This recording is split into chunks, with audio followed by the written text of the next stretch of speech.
Bonjour les enfants, aujourd'hui nous allons vous présenter les particularités de la planète Terre. Alors asseyez-vous et écoutez bien. Nous sommes actuellement ici, en France, et il est midi.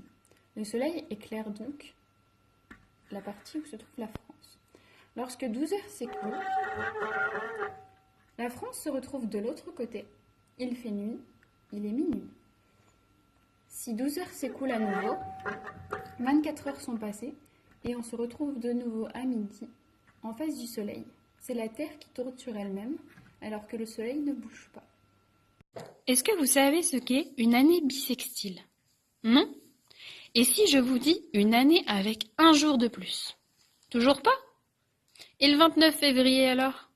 Ah, voilà, vous avez compris.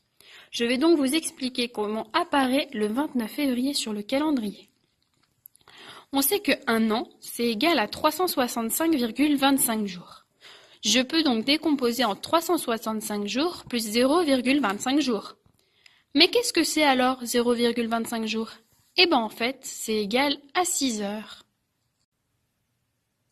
Le même phénomène se répète tous les ans. Si on prend sur 4 années, on a donc 6 heures fois 4 et on obtient 24 heures. Mais 24 heures, c'est quoi? Eh bien c'est un jour. Du coup, pour la 4e année, on a 365 jours plus un jour, ce qui fait 366 jours. C'est ce qui explique comment apparaît le 29 février sur notre calendrier. Sur un schéma, nous avons représenté le Soleil et la Terre. Nous pouvons voir ici l'axe de rotation de la Terre en vert. Nous pouvons également constater qu'il n'est pas perpendiculaire aux rayons du Soleil. Ici, il y a l'équateur. Il y a donc l'hémisphère nord et ici l'hémisphère sud. Je vous rappelle que la France est dans l'hémisphère nord. Le Soleil émet des rayons qui arrivent sur la surface de la Terre. Quand la Terre est ici, les rayons s'étalent sur une grande surface. Il fera donc plus froid et en France nous serons en hiver. Si je fais un grand trait de surligneur, nous pouvons voir la grande surface ici. Nous pouvons voir ici la grande surface qui a été recouverte par les rayons du soleil. Plus la surface est grande, moins il fera chaud. Moins il fera chaud, ça veut dire que nous serons en hiver. Après, la Terre fait une demi-révolution pendant à peu près 6 mois. La Terre se trouvera donc ici, l'hémisphère sud là, et ici l'hémisphère nord. La France sera ici. Les rayons du soleil arrivent toujours sur la Terre. Et là, si je fais mon trait de surligneur, nous pouvons voir que la surface recouverte par les rayons est plus petite. Les rayons seront donc concentrés sur une plus petite surface. Il fera donc plus chaud et nous serons donc en été. Je pense avoir tout compris sur les saisons, mais j'ai entendu parler d'équinoxe et de solstice. Marilyn, tu veux bien m'expliquer ce que c'est? Et vous, avez-vous déjà entendu ces mots? Eh bien, je vais vous en parler. Les saisons sont liées aux solstices et aux équinoxes. Il y a tout d'abord l'équinoxe de printemps qui a lieu le 20 ou le 21 mars chaque année.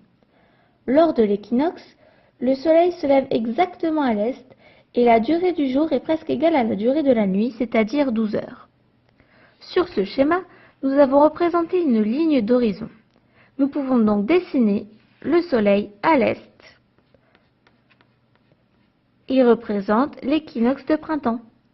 Après le printemps, il y a l'été. C'est le solstice d'été qui a lieu le 20 ou le 21 juin de chaque année. C'est le jour de l'année où la nuit est la plus courte et où le jour est le plus long. Lors du solstice d'été, le soleil se lève plus vers le nord-est.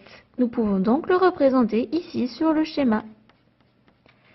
Après l'été, il y a l'automne et c'est encore un équinoxe. Et là, c'est pareil que pour l'équinoxe de printemps.